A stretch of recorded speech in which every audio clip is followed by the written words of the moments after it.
On Jerusalem Dateline, exciting discoveries bring the book of Judges alive at the excavation site at ancient Shiloh. See the emerging walls of the tabernacle and the Holy of Holies, which sheltered the Ark of the Covenant. And we'll hear about the discoveries made this season. All this and more coming up on this special edition of Jerusalem Dateline. Hello and welcome to this special edition of Jerusalem Dateline. I'm Chris Mitchell. We're here at Shiloh, where the team is uncovering biblical history year after year. But before we hear about this season's new discoveries, let's check out the latest from our Jerusalem news desk. The terror group's missiles, rockets, and drones set fires on the Golan Heights and near the Sea of Galilee. Hezbollah launched the barrage after Israel assassinated one of its top commanders, whose ultimate goal was to conquer Jerusalem. Hezbollah is promising more attacks. The series of responses is ongoing and will continue targeting new sites the enemy never imagined would be hit.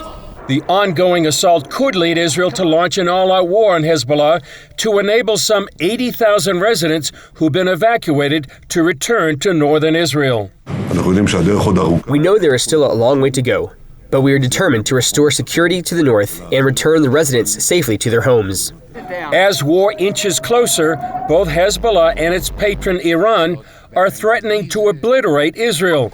Netanyahu issuing this strong response. We established a principle. Whoever harms us is marked for death. We put it into practice. As for the ongoing conflict in Gaza, Turkey's president says Israel must be forced to end the war. To end this destruction, Israel must be stopped and forced to accept a permanent ceasefire. To that end, a number of Arab nations are seeking to isolate Israel by moving to freeze its participation in the United Nations. A step like this step is what ended, brought down, and eliminated a colonial regime in South Africa. In the meantime, Hamas has made amendments to a proposed ceasefire deal that could free many of the hostages now held captive in Gaza. The changes were enough to get Israel to send a negotiating team to renewed ceasefire talks. But there are conflicting reports on whether Hamas is ready to agree to a deal without a permanent end to the fighting and all Israeli troops out of Gaza. According to a New York Times report that cited unnamed sources, a number of top IDF generals are ready to give up the war on Hamas if it means freeing the hostages. Netanyahu is blasting the report. I don't know who those unnamed parties are, but I'm here to make it unequivocally clear. It won't happen. On July 4th, Netanyahu sent greetings and a message to the U.S. At their base, Israel and America are guided by the same twin insights. Freedom is the most precious gift humanity will ever know, and freedom isn't free. You have to be willing to fight for it. This excavation site, about 20 miles from Jerusalem, is where Dr. Scott Stripling and his team believe they found the location of the biblical tabernacle described in the book of Judges. It's a portal into biblical history, which we first heard about a few years ago. You're looking at the heart of biblical Israel, along the route known as the Way of the Patriarchs. This is ancient Shiloh, the place where the Bible says Joshua divided the promised land between the 12 tribes, and where the tabernacle of the Lord stood for more than 300 years. Welcome to ancient Shiloh. This is the first capital of ancient Israel, and it's a sacred spot because the Mishkan was here, the tabernacle where people came to connect with God. Scott Stripling directs the excavation here, and along with dozens of volunteers, they're digging into history. We're dealing with real people, real places, real events. This is not mythology.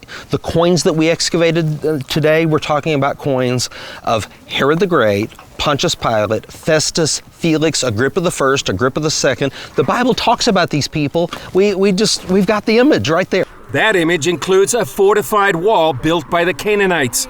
They're finding a treasure trove of artifacts, including coins and 2,000 pieces of pottery a day.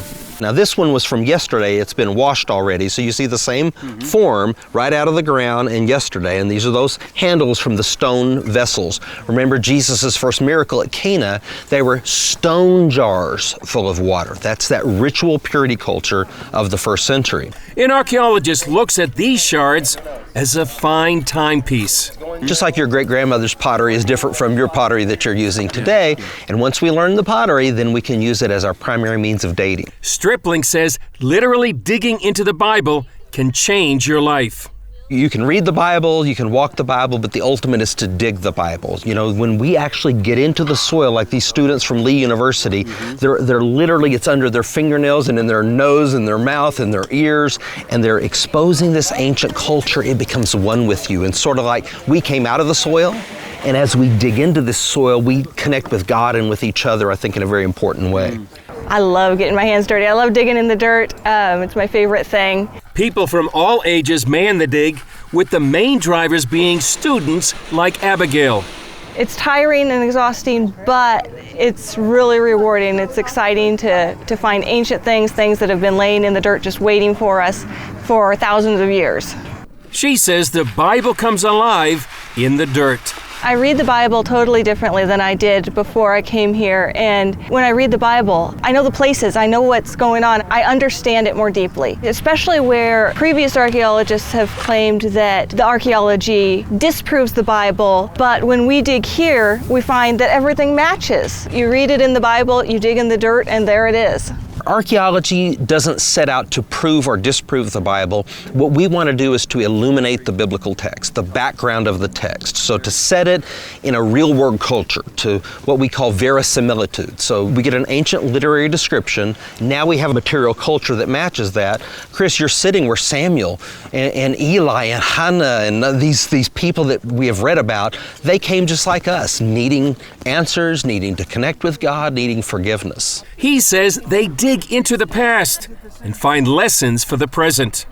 One of the faith lessons for us is that God is the potter and we're the clay. And even if our lives are broken, like these vessels are, God told Jeremiah, after he told him to go to Shiloh and see what he had done, he told him to go to the potter's house and look at a flawed vessel and see how the potter puts it back on the wheel and works out the imperfections. So my faith lesson is this, that yes, we're imperfect, but if we'll allow God, he wants to put us on his potter's wheel and he wants to make us a vessel of honor.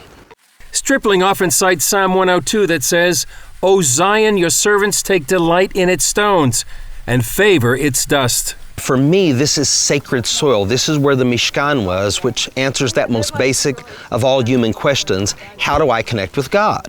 And I think everyone watching today, that's their most basic question. I know I'm messed up, and I know that God is holy. How do I bridge that gap when I sin against other people, when I sin against God?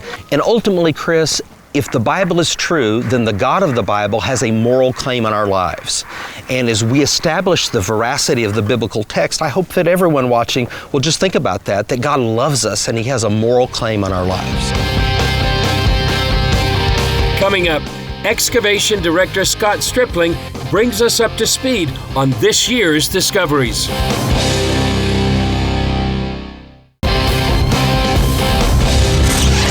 Scott Stripling, it's really an honor to be back here in Shiloh. We were here last year. Tell us what's new since last year. Well, welcome back to Tel Shiloh. You can see that we're making progress. We're getting deeper in all of our squares, and we're working in three main areas. The gate complex, what we believe is the gate complex that we've uncovered outside the city wall, and that's where you filmed with me last year. The monumental building up above, which matches the dimensions of the tabernacle and is oriented in the right direction. We actually found a new pomegranate in the innermost sanctuary, the Holy of Holies, if you will, just a few days ago. And then thirdly, we're in this massive bone deposit, this Vavisa that we've talked about in the past. So we're continuing to go down in these three areas. And, you know, we were excited to be excavating this year. All the other digs canceled, and I just prayed about it and thought about it. And I said, you know what, we're going unless the Antiquities Authority pulls my license, then we're going. And my team said, hey, if you're in, we're in. And so we're thrilled to be here. Yeah. Tell us why this is so important here. It matters because God was here.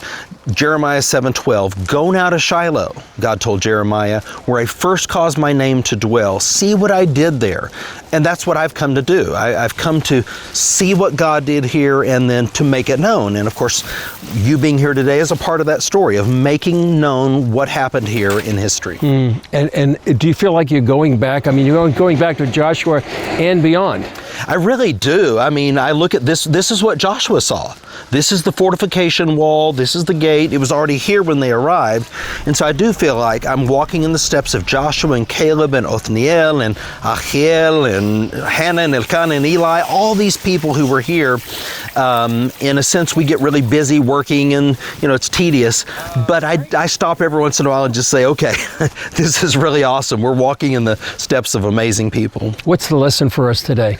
Well, I mean, the faith lesson for me is this, that when we take the biblical text and the material culture, they line up. And that says to me that there is a God of the Bible and that he has a plan for our lives. And so we see that plan sometimes involves judgment. We have a destruction layer here from the Philistines when God allowed Shiloh to be destroyed.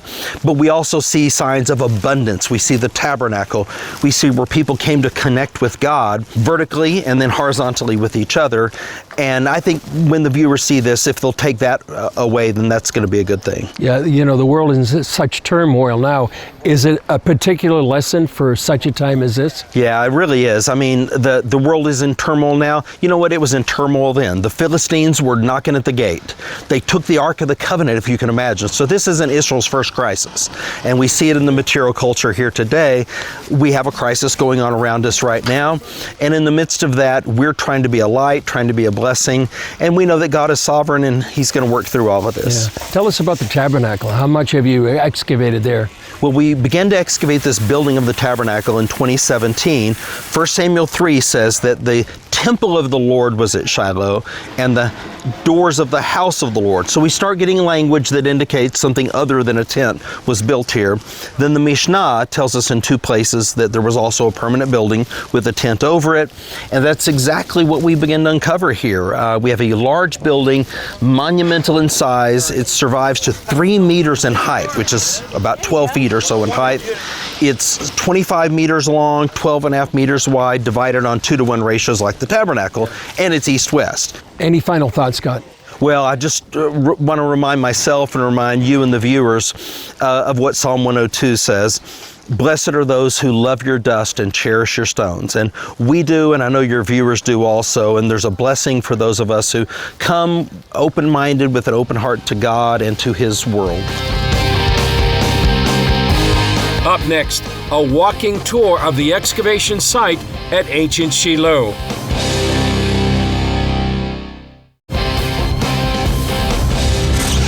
Well, Scott, what are we seeing here?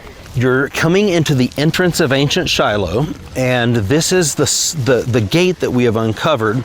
And you can see here these massive pillars, Chris. Those have survived to their original height. Now, can you see the niche in the wall there above that pillar? A beam went across that, and I know this because I put one in, and it sits right on top of those. They've survived to their original height.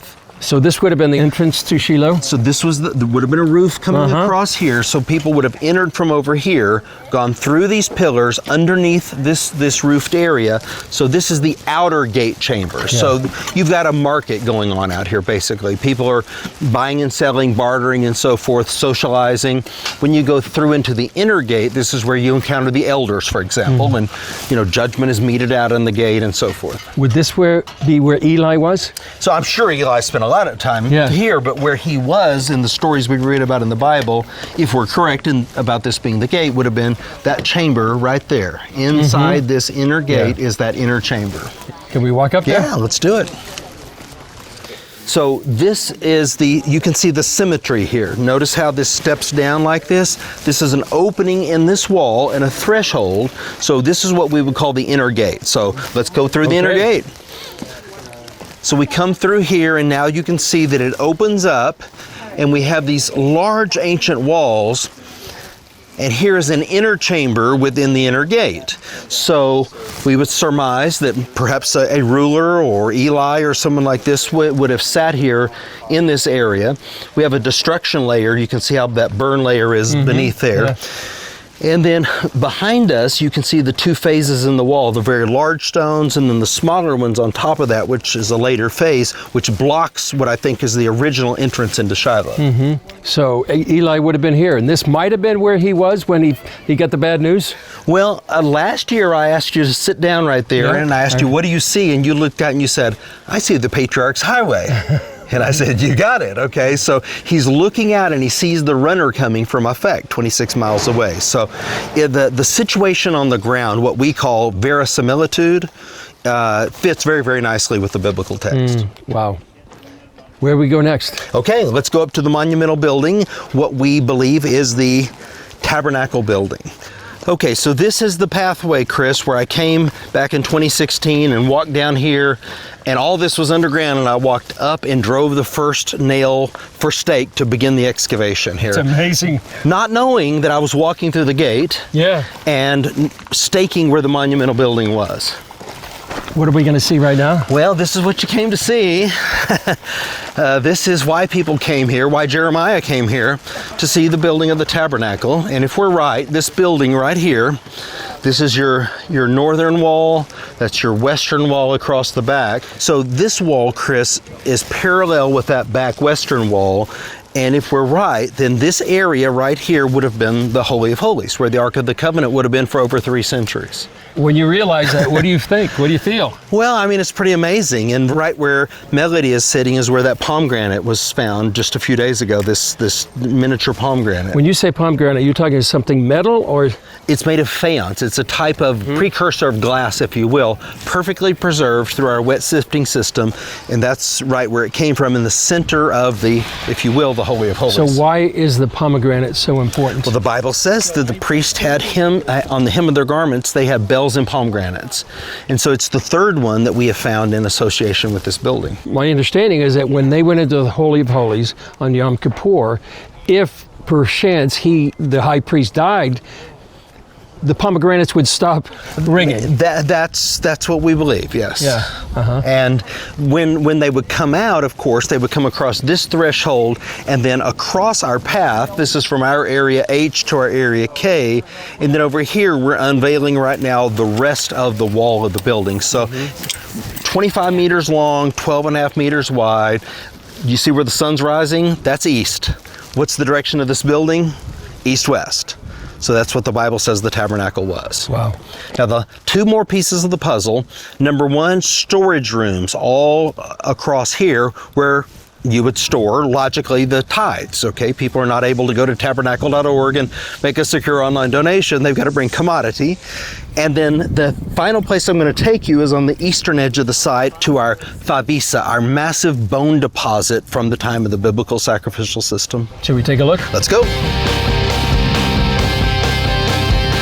Still ahead, the favisa, the site of ancient bone deposits left over from ritual sacrifices.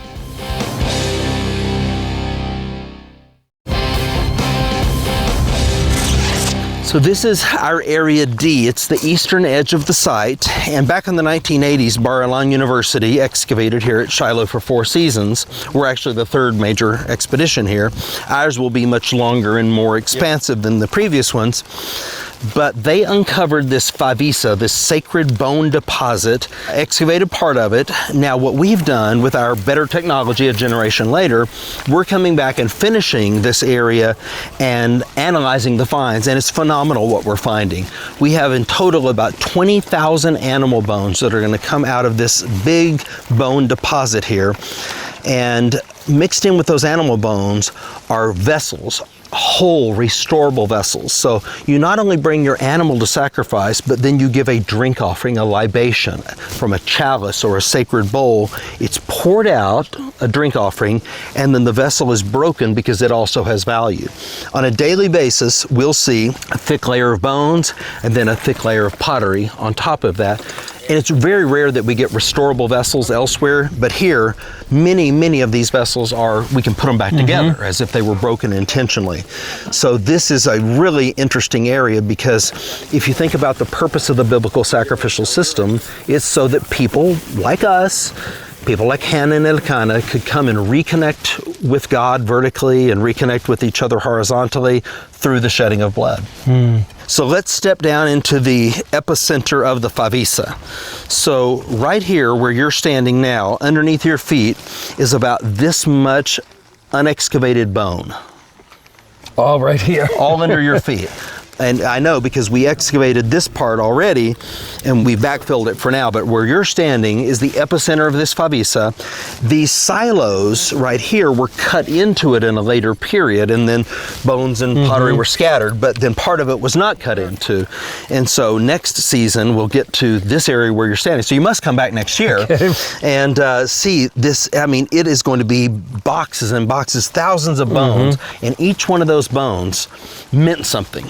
I mean, somebody brought that because they wanted to honor God, they wanted to connect with God, and they wanted their sins atoned for, to be covered. And we're talking about, last year you were telling about what side of the animal was here. Okay, so we're finding disproportionate number of bones from the right side of the animal as compared to the left side of the animal. And why is that significant? Well, as a Bible reader, I think of Leviticus chapter 7. The right side of the animal is the priest's portion. And as we, we'll see if those numbers hold up as we finish this, but for now, that's a really, really interesting development. John the Baptist talked about the rocks crying out. Do you feel like they're crying out right now? You think he had problems? I've got more problems. Not only rocks are talking to me, I've got bones and pottery and flint, objects, gold. I mean, all these things are talking to me. What are they saying? They're telling me a very consistent message that you can trust the Bible. You have an accurate biblical text, and we find a great verisimilitude or consistency between the material culture and the biblical text. And why is that important in these days? Well, I just think the Bible has gotten a bad rap in many people in many places. It's almost like it's guilty until proven innocent. I'm not asking to slant the field in my favor. I just like to have a level playing field. And if people have been told that archaeology contradicts the Bible, it's just simply not true. And we can see that here at Ancient Shiloh. Any final thoughts? Well, I just want to encourage those who are watching today to read their Bibles. If they're not sure where to read, they can start in 1 Samuel and read about the stories that take place here. And remember that there is a connection. They're reading actual people, places, and events. Well, that's all for this special edition of Jerusalem Dateline. Thanks for joining us. I'm Chris Mitchell. We'll see you next time on Jerusalem Dateline.